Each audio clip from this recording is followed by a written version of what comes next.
Hello ladies and gentlemen, welcome back to Tech Showdown. My name is Kevin, this is my co-host Teddy, and today we're going to be doing a review of this Corsair Strafe mechanical gaming keyboard.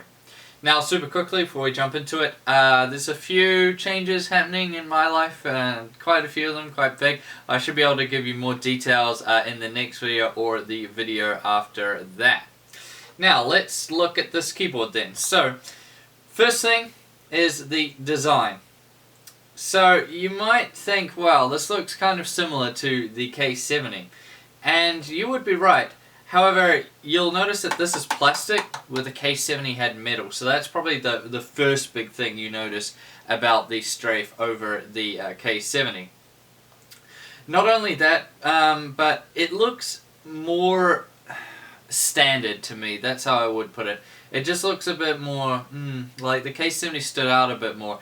Just when you you know, if we turn the lights off, so lighting aside, yeah, it looks more standard to me, anyways. Which, I mean, it isn't necessarily a bad thing. Some people want a more, you know, mild, understated design, and for them that's fine. But yeah, it's just a bit too standard for me. Now it does have flaps at the top, you know, so you can prop it up if you want to. If it's a bit low, it is quite a low profile design, so that is something to consider. It also has the USB 3.0 pass-through up the top here, which means you're gonna it comes with two USB 3.0 cables, connectors I should say. This thick cable here. So yeah, so that's quite good. It has no optional wrist rest like on the K70, so that's another thing to just consider. I don't know, I didn't use the one on the K70 that much, if I remember back to when I last used a K70, but you know, some people might have used it and quite liked it. Now this is pretty plastic fantastic, as I said before, but it still feels pretty well built, honestly. It doesn't feel like it's going to break anytime soon. It still has a pretty solid weight to it, so I think it is still well built. It's just, yeah, the K70 definitely has more premium materials on it. Now let's talk about the keys. So this does feature Cherry MX key switches, which, as you know, if you've watched any of my keyboard reviews before, are the best. Hands down, I've tried the majority of the gaming mechanical keyboards out there. There's very few that I haven't actually tested.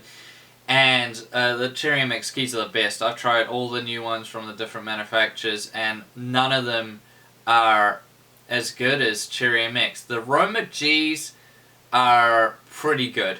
Like, they're a good attempt by Logitech. However, just nothing beats a Cherry MX key switch. So for the Strafe, you get two choices. This one that I was testing had the Cherry MX Reds in it, but you can also get it with Cherry MX Browns. Both keys that are not particular favorites of mine. I mean, I do quite like Browns, but I'm not a big fan of Reds. However, these are still Cherry MX keyboards. A lot of people prefer Reds for gaming. It's just not my cup of tea. So I would have liked it if there are a few more options out there for people like me that really like using blues, but hey, you know, you could still use a brown at the end of the day, and it's fairly similar to a Cherry MX Blue. Now the keycaps themselves feel pretty good for the most part. You have this textured feel on the spacebar. There's other keycaps included that you can switch out for the WASD keys that are textured also, so if you want to do that, you can. It has a nice layout for the most part. The bottom row here is altered a little bit, which some of you might have noticed. I didn't really notice any difference. Maybe you might. If you actually noticed it, then maybe you'll be the type of person that has an issue with it. However, I didn't, so I just thought it was fine. The top is pretty chunky as well. Like, it kind of extends. I mean, there must be a reason for it, aside from just having these two buttons up here for the lighting and the Windows lock key. And your indicator buttons for caps lock and unlock and all that fun stuff. But it's just really like, it just jumps out quite a bit more at the top here, and I would have liked it if they had maybe slimmed it down a little bit, considering the rest of the keyboard is quite slim, and then it's quite, you know, it extends quite far at the top. So that was another thing that I wasn't the hugest fan about. But yeah, aside from that, yeah, really good. So just had great feel to type on. It was great. Gaming, it was great. Just kind of reminded me of a Ducky keyboard somewhat, just because they both used Cherry MX switches and they had a kind of similar feel to them. And of course, Duckies are fantastic, so the feel of this was also fantastic. Now lighting, as you can see, there's this red lighting, there's no RGB on this guy. There are quite a few different lighting modes if you want to play around with that. It also has lighting on the sides here, which does look quite cool. I mean, that's something different. You might think there's lighting underneath it, but no, this is just like a red plastic underneath the keys. So basically, it kind of looks like they've intentionally gone for a heap of light bleed.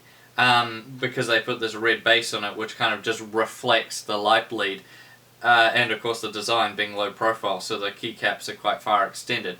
So yeah, that looks quite intentional. I don't know, I think it looks only okay lighting wise, just looking at it. It looks a bit too much sometimes, but maybe that's just me. However, this is still fully programmable. There's a bunch of different lighting modes. There's visor mode, rain, pulse, wave, type lighting, and ripple. So some pretty sort of standard ones there. A few new ones that I haven't seen. The rain one's pretty cool. I quite like that. Of course, there's only one color. You can go through 3 standard lighting modes. So off, then a sort of mild, medium, and then a high. So that's quite cool as well. But lighting wise, I think it does a good job.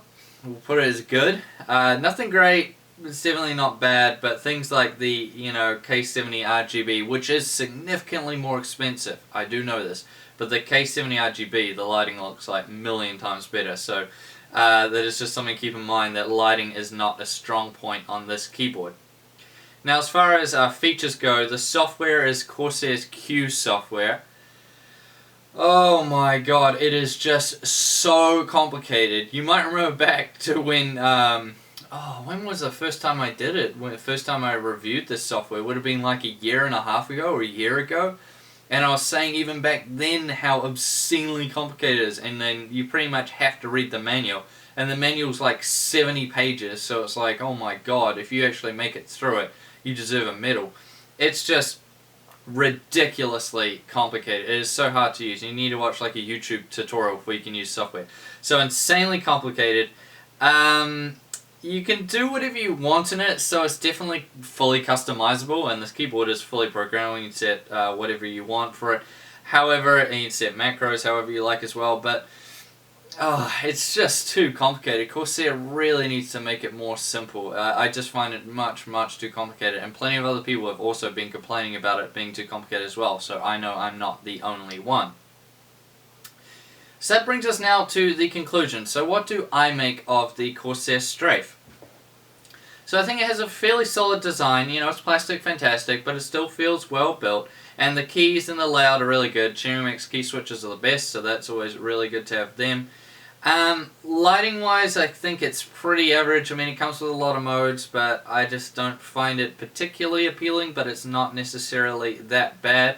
The software is horrible and too complicated.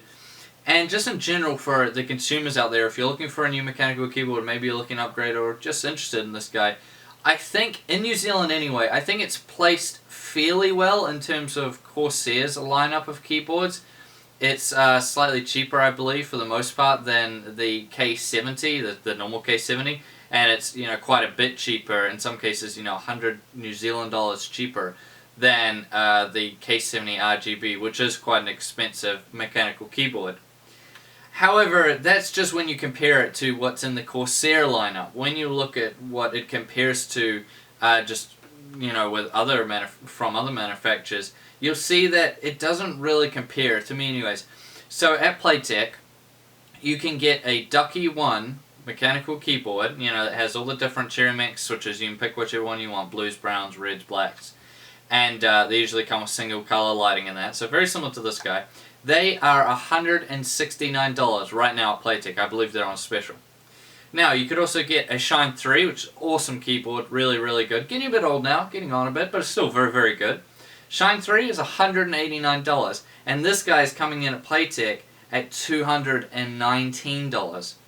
So I can recommend the Strafe when you're looking within Corsair's own lineup, but then when you compare it to what there is from Ducky, I can't say it's better. You should just get the Ducky keyboard for sure. I mean, Ducky is definitely the best manufacturer out there. It's People say I harp on about it, but it really is just that good. Once you've used a Ducky keyboard, especially something like the Ducky Legend, you just see why they're so good, and I really do think they make the best keyboards, and they're the best value for money as well, as we just explained. You know, why would you pay more for a keyboard like the Strafe when we could get a Ducky for cheaper, which is essentially the same or better for cheaper. That's the way I would put it. Now, I thank you all for watching this video. Please subscribe to Tech Showdown if you haven't already, and like the video. And as always, I'll see you guys next time.